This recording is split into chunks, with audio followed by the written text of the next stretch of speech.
Hey everybody, this is Gregg Gossett from Gossett Trading and Mentoring, and today is Saturday, May 20th, 2023, and thank you for coming and visiting me for this weekend's review where I'm going to show you all the trades that I took, when I entered the trades, why I entered the trades, and most importantly, how I am going to manage the trades going forward. So I hope you're doing well. Big week in the market last week, especially in tech, and we're going to go through all this today, but appreciate you being here, really do, and hopefully today's podcast will be helpful. So like I said, the format for today is, first of all, we are going to run the U.S. legal disclaimer. Secondly, we're going to come back, we're going to take a look at all the trades that I made, both on the daily and the weekly charts, when I entered the trade, why I entered the trade, and like I said, most importantly, how I am going to manage them going forward. After that's done, we are going to do a little bit on trader psychology. Always the most important skill in trading is the ability to create a plan and follow your plan, and that has to do with what's between your ears, right? Your brain, trader psychology, following your process. So it's always helpful for me to teach this. Hope it's helpful for you as well. After that, we are going to do a quick poem from my friend Frank, who is the trading poet. Always has great poems pertinent to what's going on. After that, I have gone down through, excuse me, my master watch list, both on the daily and the weekly time frames, and I will show you the levels that I'm looking for and the potential trades that I'm looking for next week. They're not there yet. I like to look for certain levels where there's a higher probability than not that there are buyers coming in. That would be your 200-day moving average. That would be your 250-day moving average, 300-day moving average, also your 30 RSI levels. And I want to see some kind of rejection of those levels. I want to see the market test those levels, try to go down, but reverse and go back up. That gives me a very good line in the sand to base my trades on, gives me a good construct of my trade to create a good risk to reward ratio. It's very important. Look for those levels to be rejected. Then you have to position size correctly based upon the volatility. Place your emergency stop, place your end of day stop or your end of bar stop, depending on what time frame that you're trading on. And then there are profit targets to the upside. There are significant overhead resistance levels to the upside. There's levels where our trailing stops kick in.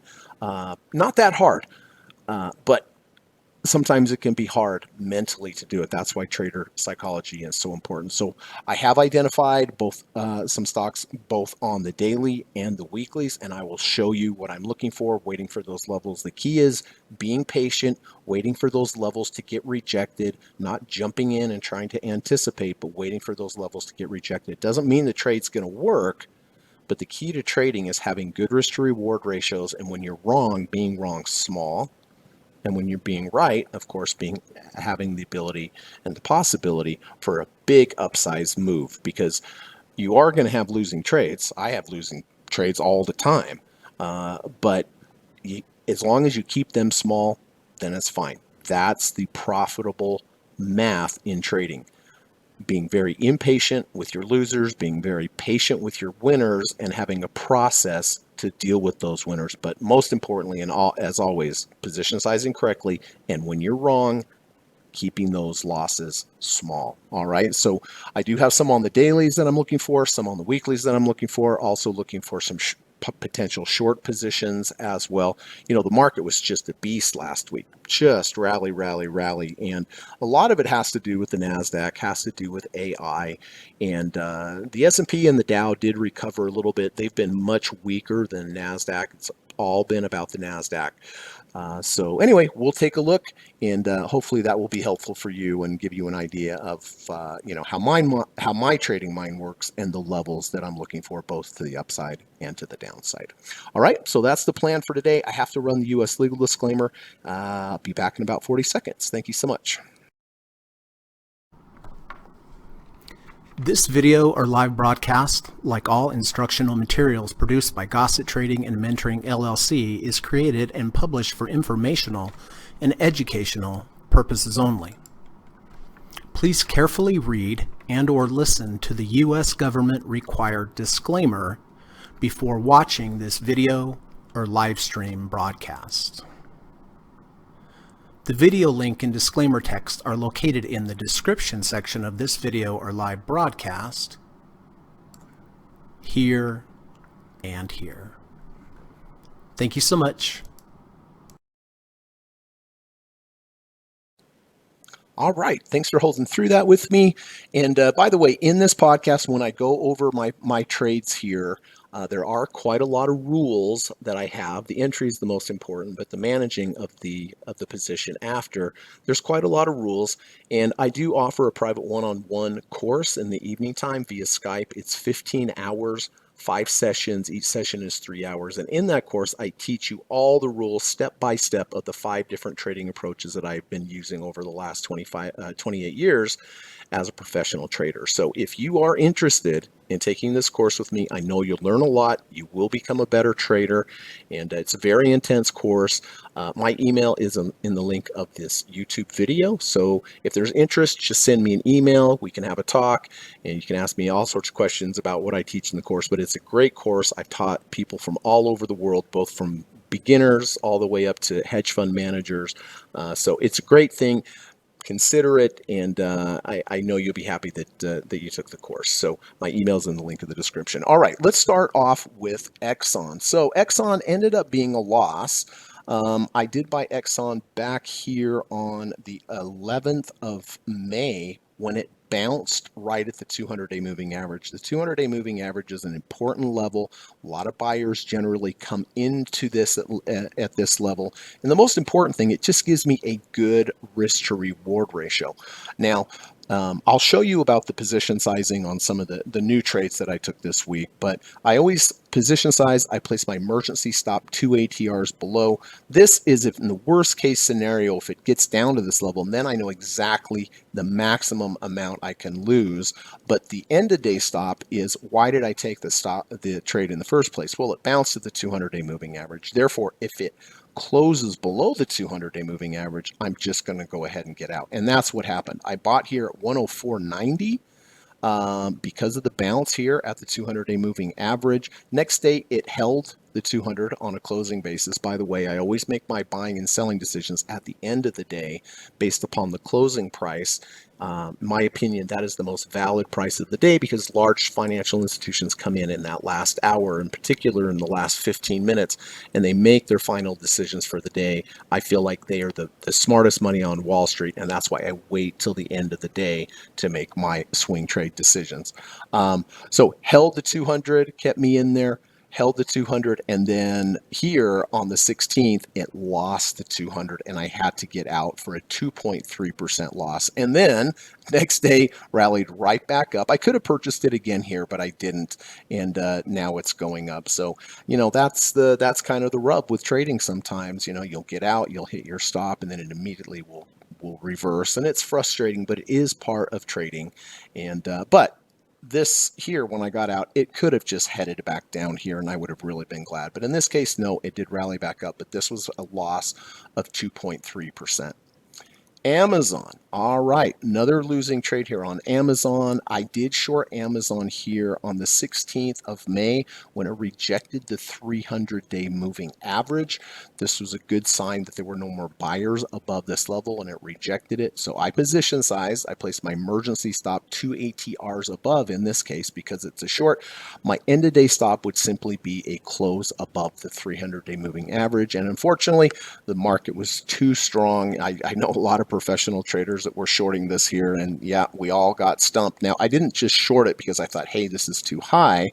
I shorted this because it rejected a key level, the 300. But next day, it did close back above, so I had to just go ahead, take the loss, although it was pretty small, 1.26% loss. And then the next day it rallied up, and I was like, whew, am I glad that I got out, because that was a monster day up. So this one, a loss of 1.26%. Friday did come back down, but still higher than where I got out. And last but not least, yeah, my daily trades, not so hot tamale this week. I did buy Lockheed Martin using the same approach with a close under the 200, close over the 200, position size, my emergency stop 2 ATRs below, and my end of day stop simply a close below the 200-day moving average. That happened here on Friday where it closed. You see the 200-day moving average is 455.07, and it did close at 454.48 for a very small loss of 0.38%. So not so great on the dailies here. Let's go to the weeklies. Weeklies much better. This is IWM. I've been in this trade for a long time, and it's been a great trade. I bought this back here on the 14th of October on the weeklies. Weekly bars close on Friday, so I make my decisions on Friday, as I did with a couple new trades this week. But here we go. During the week, we went under the 300-week moving average, and then closed back above. So that's my level. I position size, I place my emergency stop 2 ATRs below. My end of week stop is simply a close below the 300-day moving average. And as you can see, it has not closed here. So when I buy this, I've talked about the emergency stop and the end of day stop, but let's talk a little bit about to the profit side. When I enter, I always place a 1.5 ATR trailing stop level above my entry. And once we get there, then I go into what is called trailing stop mode, which means in the future, if I have a close below a previous bar's low, I will get out of half of the position. Now, in addition to this, if the price moves up the value of 0.45 ATRs from the previous bar's close, I always take a partial profits, and you'll see why this is such important, especially in this trade. So if it moves up the value of 0.45 ATRs from the previous bar's close, I take a percentage off. Well, the next week it moved up strongly, took some profits off, locked those in. The market can't take it away from me. And in addition to that, I'm reducing my risk by reducing my position size. Next week, moved up again, took more profits. And then in this week, we got to trailing stop mode, which means now if I have a close below a previous bar's low, I will get out of half. Next week, not so much. Moved up again the next week, very profitable levels, double-digit profitable levels, sideways motion. And then here on the 9th of December, had a close below a previous bar's low. Now I'm taking profits on the way up, partial profits on the way up, but here I take half off of whatever I had left. And this was really good because I took half off here with a gain of 6.25%. Then we headed back down, but still held the 300-week moving average. And then we had another huge move up, which I was able to take advantage of because of partial profits here on this bar, partial profits here on this bar, very high levels. And then with the remaining amount, I'm just holding until we close below the 300. Well, we got very close here. It rejected it. It bounced here, rejected it here, moved up again, took some more profits off. And then Russell has been quite weak, but this particular week was up. I really thought this would be the week that we possibly close below when I could get out of this trade. I don't have a lot of shares left, but just following the process here. But we are still above this 300-week moving average. And so at this point, the remaining shares that I have on this trade up 5.08%. But again, taking partial profits up here when it was in double-digit areas. Very glad for that. XLF. Okay, XLF financial sector, select sector, did buy XLF back here on the 24th of March with this rejection of the 250-week moving average. Remember, these are called deep dip buys where I'm looking for rejection of the 300, the 250, or the 200. Here, during the week, went slightly below the 250, closed back above. So I enter here, place my emergency stop 2 ATRs below, and then my end of day stop is simply going to be a close below the 250-day moving average, which that has not occurred yet. And as I mentioned, I place my trailing stop 1.5 ATRs above. Next week, the next week after I purchased it, moved up, took some profits off. Next week, sideways motion.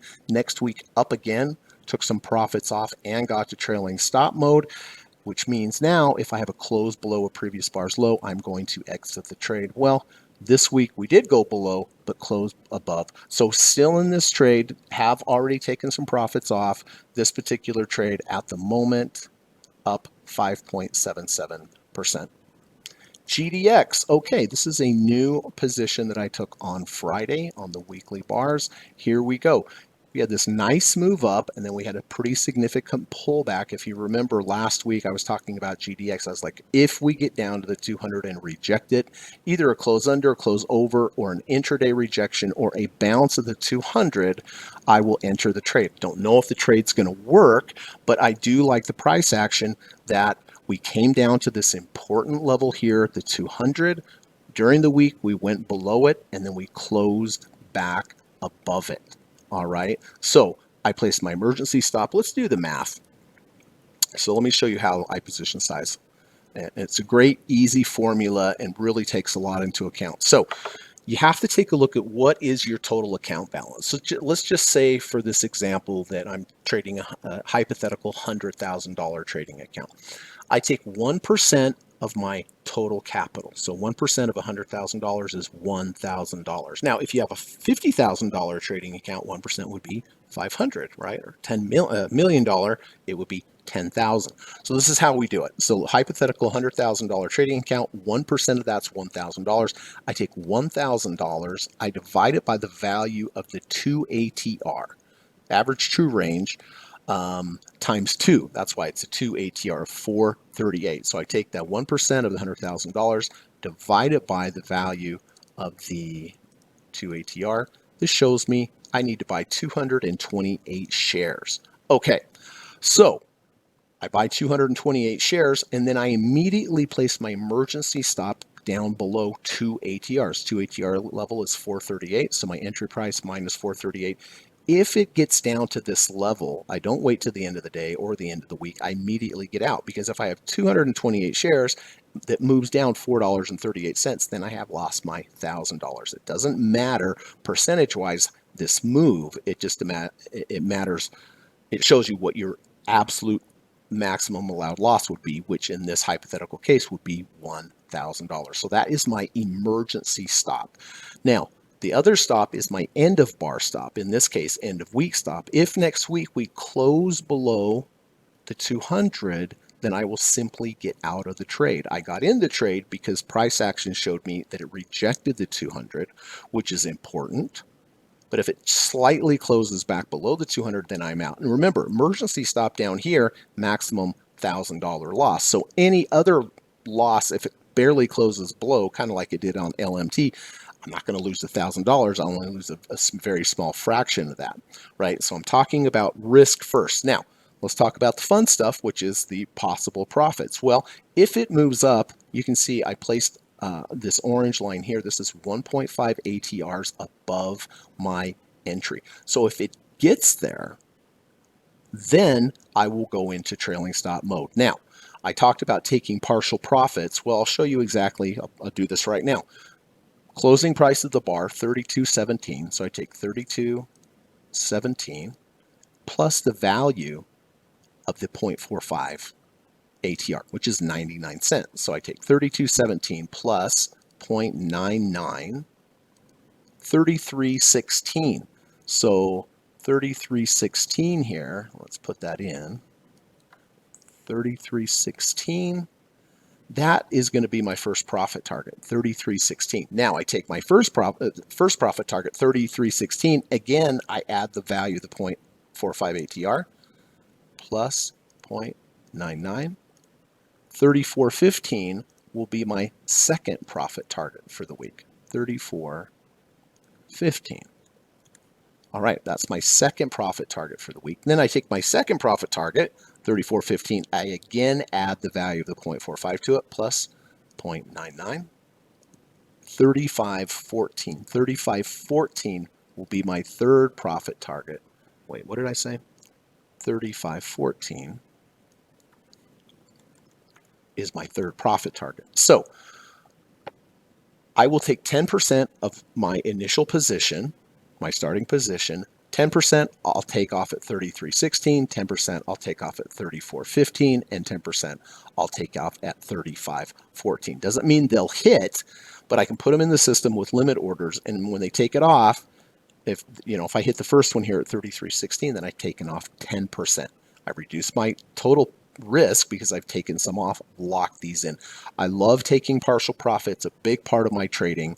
And then there's other rules, I mean, if we get to trailing stop level, then I have a close below previous bar's low, get out of half. If we move up above 65 RSI level, then if we have a close below the 5 EMA, I'll get out of the entire position. If we get to a 70 RSI level and reject it, then I'll take half. Then if we have another close below a previous bar's low after rejecting 70, I'll be out of the entire trade. So whatever the market does here, I know exactly what I'm going to do, either to the upside, to the downside. And that's what's key with trading. You have to know exactly what you're going to do. You have no idea what the market's going to do, but you have to know exactly what you're going to do. And it all comes down to position sizing correctly. Looking for a rejection of a level doesn't mean it's going to work, but the market's already told you that, we don't like, no more sellers were participating down here. So it's a good bit of information to have, is keying off of those levels. And then again, position sizing, emergency stop, end of day stop, taking profits on the way up. If it moves 0.45 ATRs, getting to trailing stop level, then looking for a close below previous bar's low. But again, this is everything that I teach step by step in my one-on-one course. So if you are interested, please feel free to send me an email. We can talk about it, and you'll learn a lot. So this is the new trade here that I took with the intraday rejection of the 200. I bought it at 32.07. It's 32.17, so it's slightly up on the trade so far, and we'll see what happens. All right, last trade of the week was VIX. I have been talking about VIX for a long time.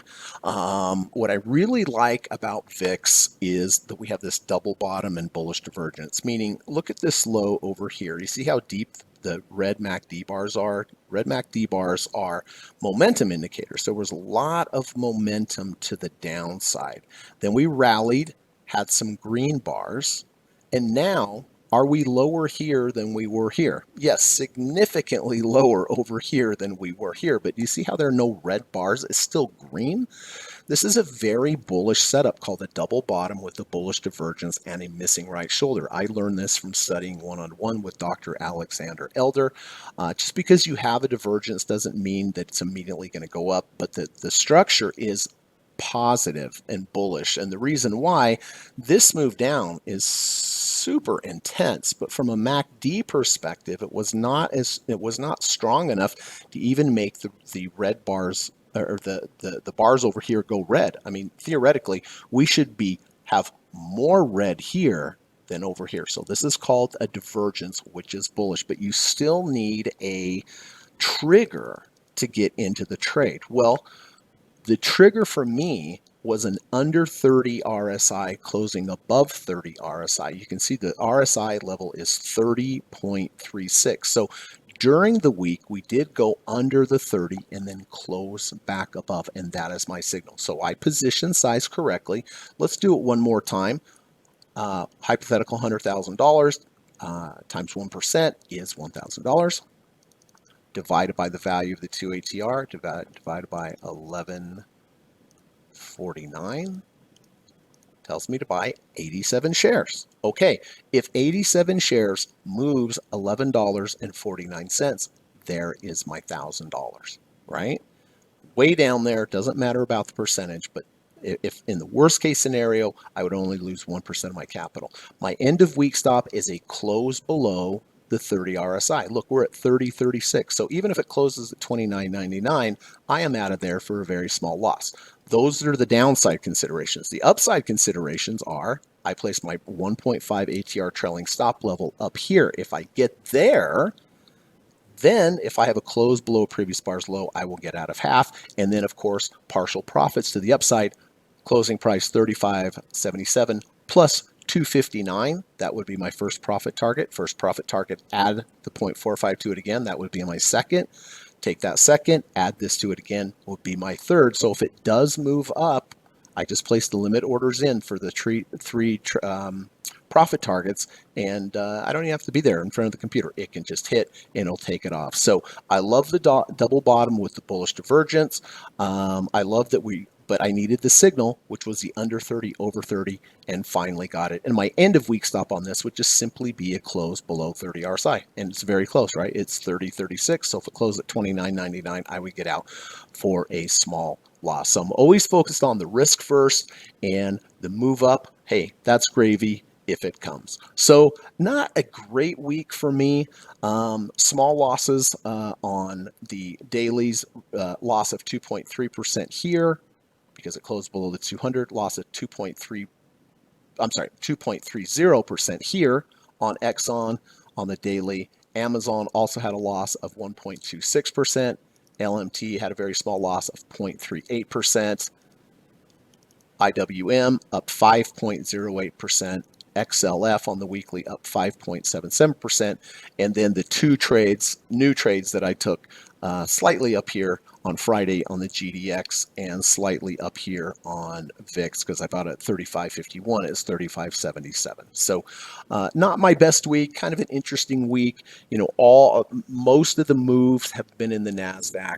And the market breadth is not that great. It's all about the NASDAQ and the other stocks not really responding that well, except for Thursday on the S&P. So those are the current trades. And let's talk a little bit about trader psychology. All right. So trader psychology. This is from Stephen Goldstein. You can follow Stephen at AlphaMind101 on Twitter.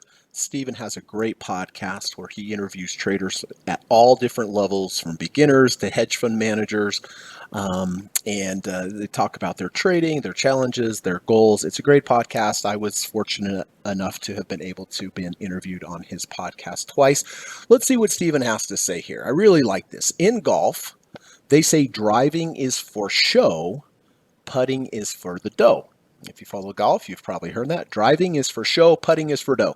In trading, there is no equivalent phrase, but I can help thinking that entering trade is the drive, whereas risk management and exit is the putting. So the drive is the entering of the trade, always the easiest part, right? You just look for some kind of rejection of some kind of level, like I've just described in the trades that I just went through.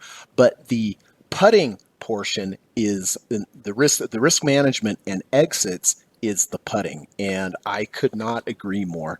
Pretty easy to enter the trade, but what you do with the trade, what is your trading process? That is really what separates the people that really do well in trading compared to not, because you have to have rules. You have to know, what am I doing if it moves up? I mean, if it moves up a certain amount, do I do something with it? Do I get out here? You need to use good trading principles, trailing stop methods. Like I mentioned when I was going through the trades, when I get to a trailing stop level, then if I have a close below a previous bar's low, then I get out of half. I take profits into when the market gives them to me if it moves up a certain amount from the previous bar's close. But that really is the difference, in my opinion, between successful traders and unsuccessful traders, is what they do with the trade, not just the entering the trade. So driving is for show, that's the entering the trade, but putting is for dough. And in trading, the putting is your risk management and how you manage the trade and where you exit. So drive for show, putt for dough really is applicable to trading. So appreciate that, Stephen. Something to think about. Please follow Stephen over at AlphaMind101 over on Twitter. All right, before we get to the potential trades for next week, let's do a quick poem from my friend Frank D. You can follow Frank at FrancoD. Today's market poem: measure your risk, know what you can handle, study the charts, each line and every candle. Go easy, there's no need to scramble. The biggest mistakes are made when you start to gamble. Nice, right? Let's break it down. Measure your risk, know what you can handle. Most important part in trading for me is position size. So that's your position size. Measure your risk. Know what your maximum allowed loss is. Study the charts, each line and every candle. Well, that's what we do. We look for rejection levels to the downside if you're going long. Go easy. There's no need to scramble. That's true. Think about trading as a marathon, not a sprint. Each trade is just one trade of the next 1,000 trades. Win or lose, doesn't matter. If you're trading correctly, you have a good process, you have an edge. The biggest mistakes are made when you start to gamble. Isn't this the truth? Especially if you have a drawdown, you're starting to feel down about yourself, you're starting to feel down about your trading. That's when people start to think, well, I'm just going to take a swing for the fences here. Usually those swings don't start out. workout. So thank you, Frank. Please follow Frank over at Frank OD. All right, let's get to potential trades for this week. Again, the markets that I'm going to highlight here, they are not at the levels where they need to be yet.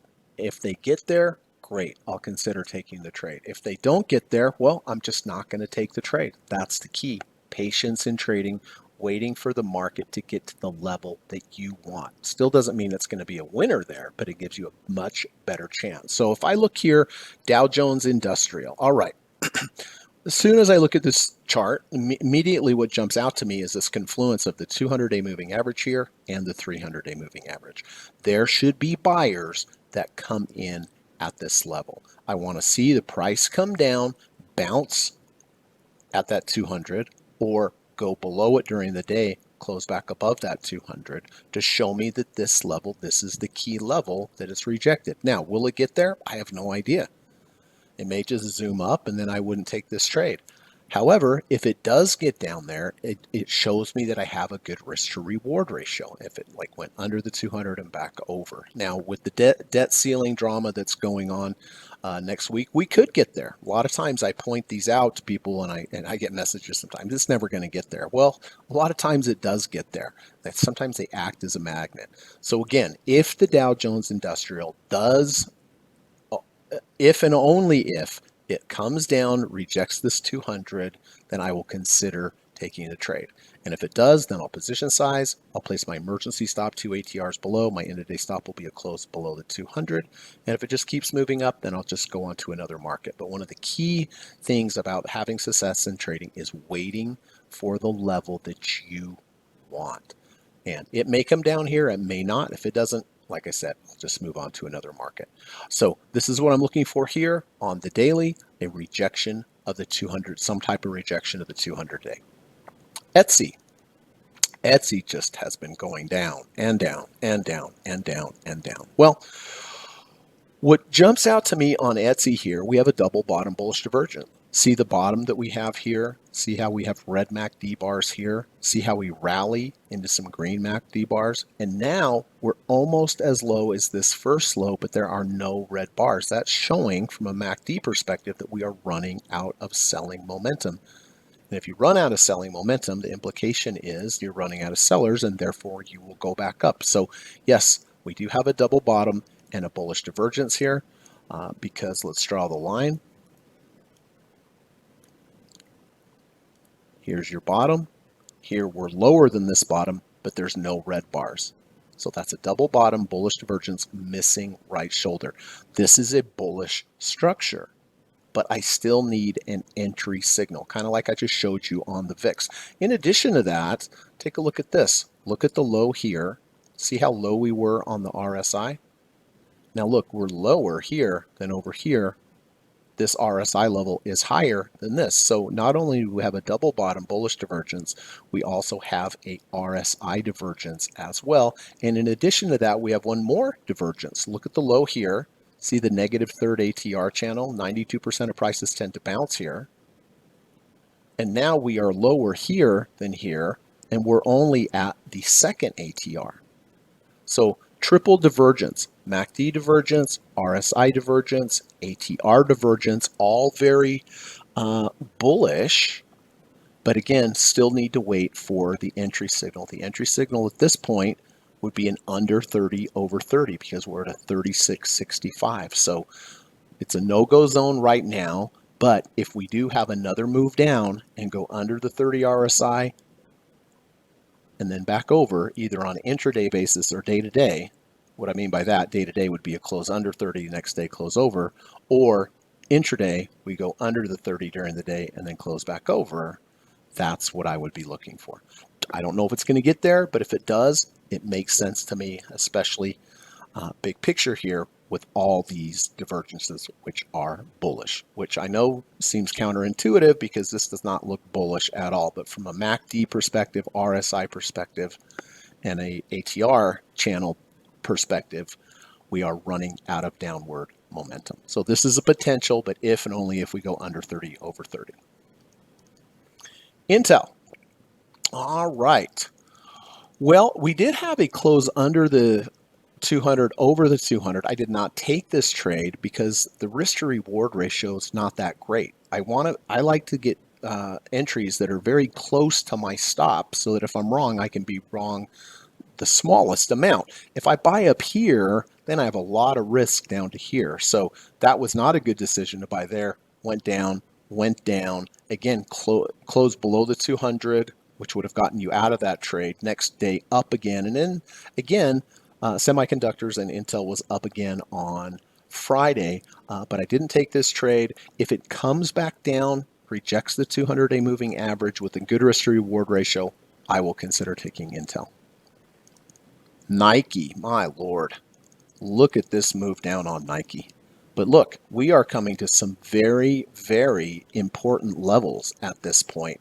200-day moving average. I've been talking about Nike for a while. It's like if it gets to the 200-day moving average, I would be interested. This was way up here, and this didn't even seem like it was possible. But look at this move. Incredible. So here's the 200-day moving average. There should be some institutional buyers that come in at this level. And if we have a bounce at this 200 next week or a rejection of the 200 this week, I will take the trade.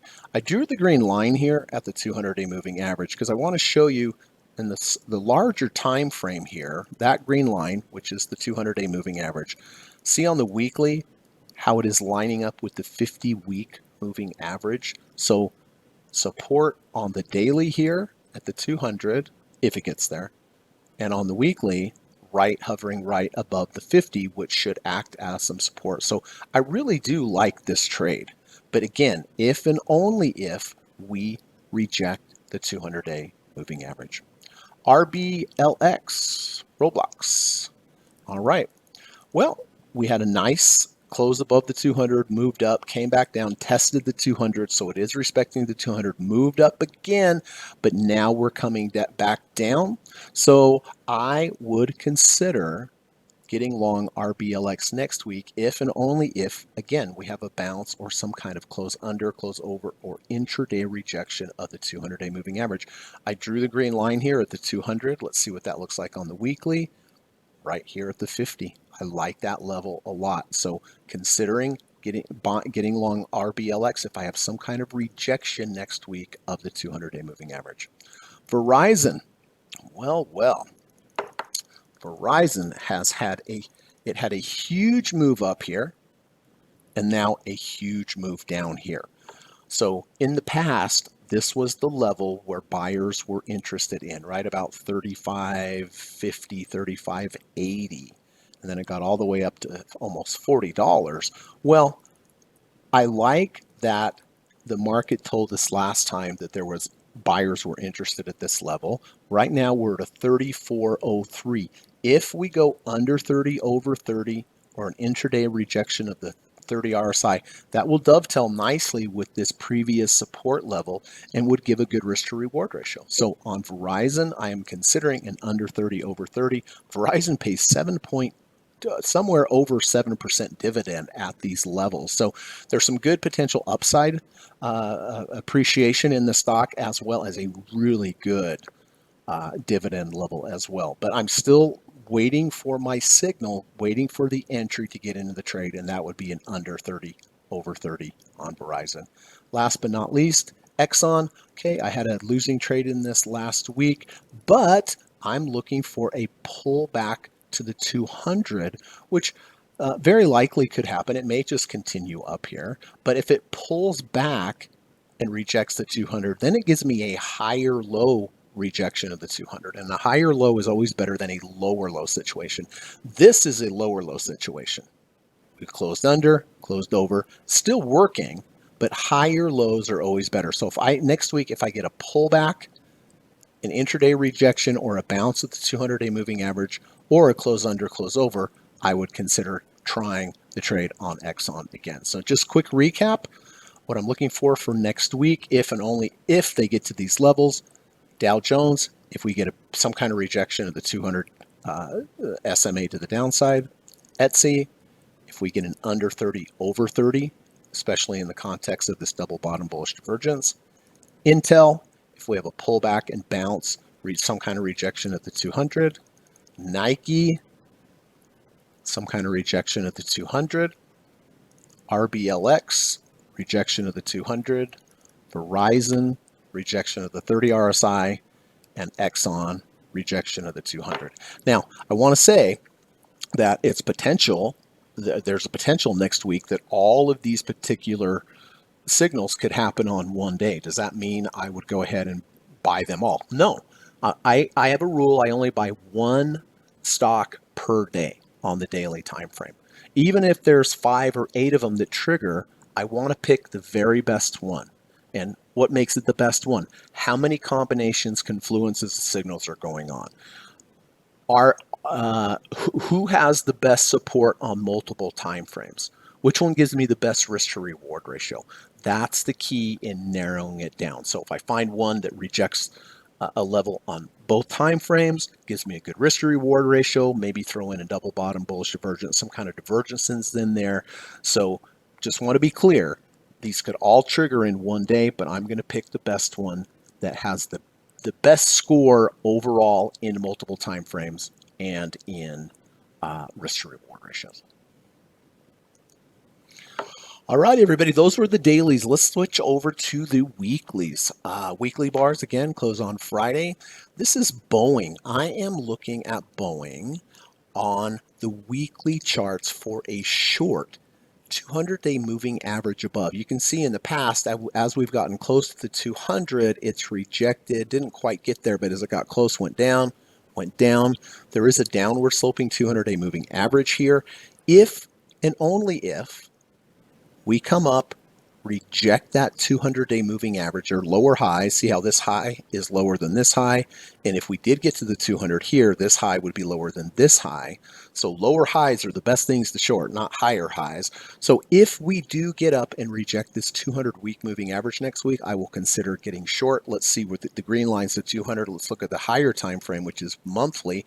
Well, there's a lot of resistance above here. See how the major 100-week moving average is above here, acting as resistance. So there's multiple resistances both on the weekly and the monthly at this 200. So if we go above, close back below, or just bump our head up there and come back down, I would consider getting short Boeing.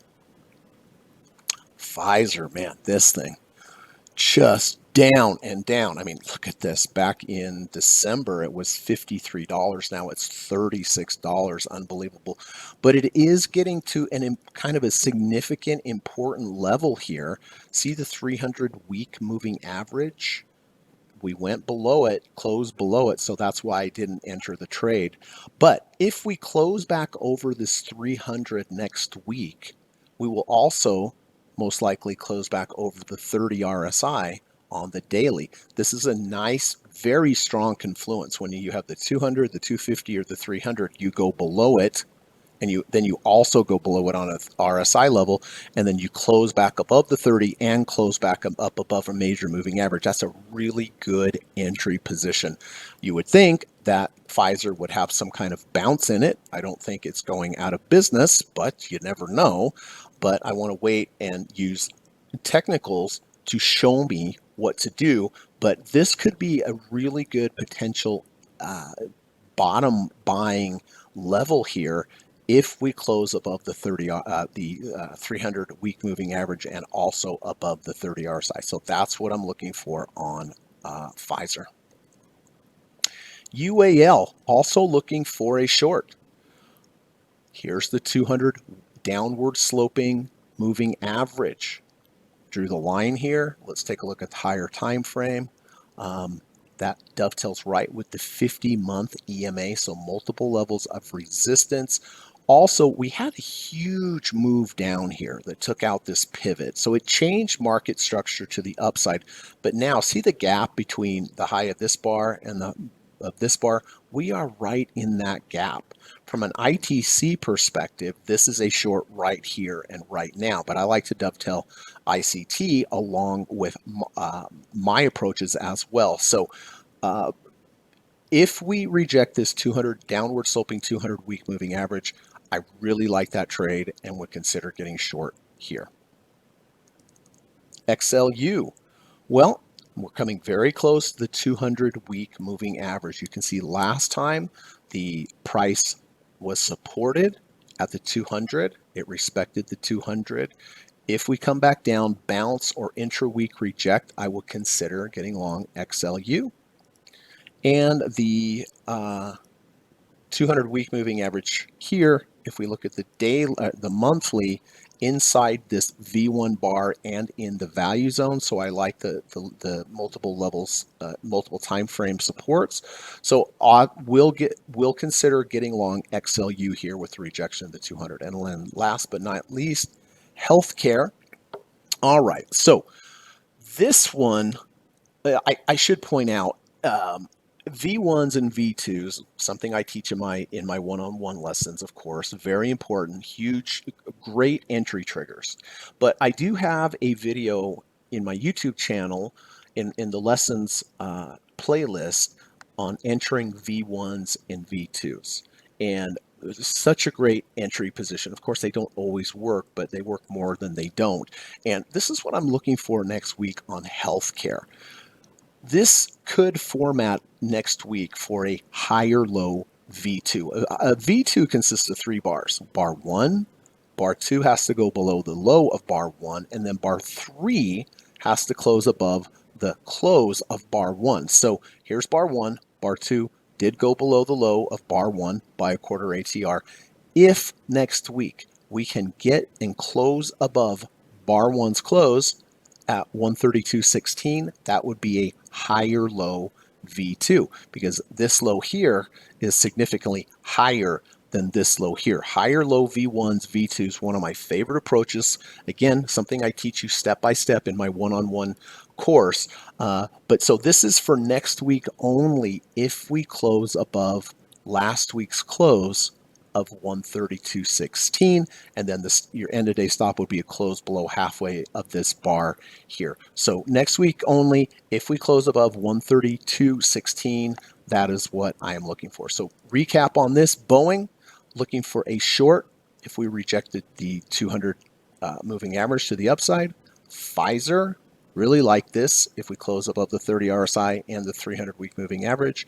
United Airlines, really like this short if it gets there. I don't know if it's going to get there, but if it does, I really like this short with rejection of the 200. XLU, consider rejection with a bounce or rejection of the 200 below. And healthcare, higher low V2 if it closes above 132.16. And again, these could potentially all trigger next week, but I would narrow it down to the one that has the best risk to reward ratio, the most confluences, indicators lining up, and support on multiple time frames. So that's what I'm looking for next week. As I mentioned at the beginning of the show, I do teach a private one-on-one lesson course in the evening time via Skype. It's 15 hours. Total, the cost is $1,750, but it is worth every penny. You're going to learn so much and learn the 5 different trading approaches that I've been using over the last 28 years. I believe taking a lesson one-on-one is the best way to learn anything. So if you are interested, please reach out to me. All you have to do is send me an email, which is in the link of this description. I'll reply and say, hey, thanks for saying hello. Let's set up a Skype call. Skype call's free. It's not a sales call. I just want to learn more about you and your trading, your challenges, your goals, and it's a great time for you to ask me any questions. And we're done with it. And when we're done with that call, totally up to you. You'll have to reach back out to me if you're interested. And if you are, and I hope you are, we'll set up We'll set up our first lesson, and you are going to learn a lot. In addition to that, if you like online courses, I have a great online course at udemy.com. It's called the Deep Dip by Stock Trading Approach. Very affordable, between $12 and $16 depending on the day on Udemy. It's a great course. I teach you step by step how to trade the deep dip buy approach.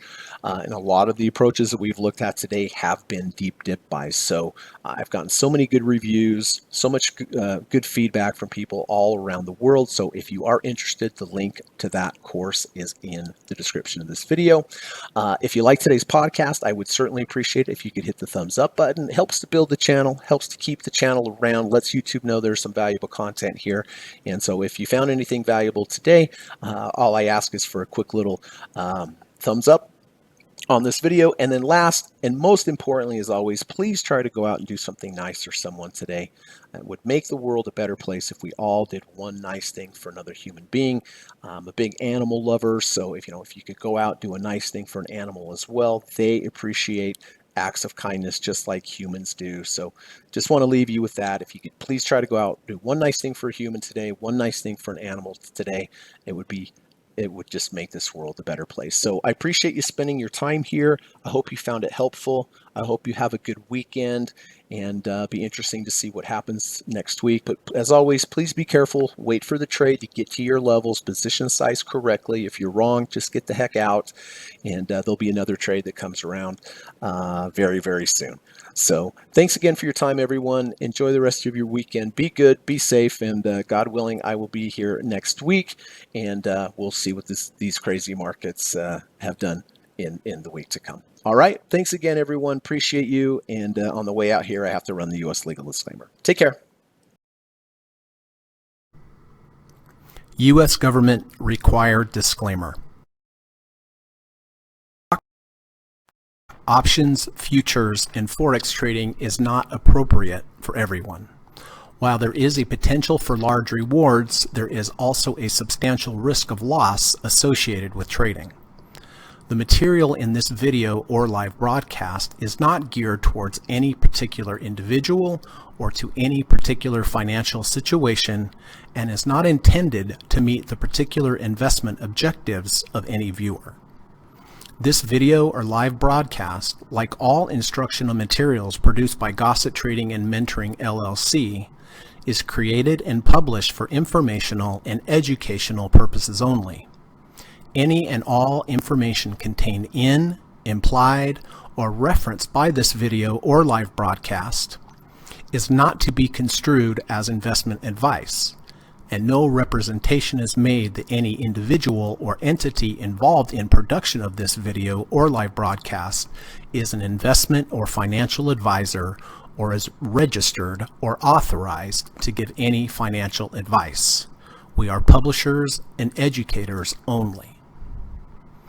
Therefore, the various producers of this video or live broadcast will not accept liability for any loss or damage of any kind which may arise either directly or indirectly out of the use of any of this material, including any loss of profit.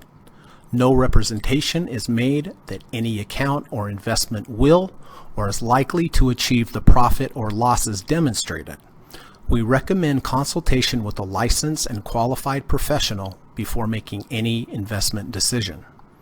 This video or live broadcast is not to be construed as an offer to buy or sell any security, financial instrument, or financial product of any kind.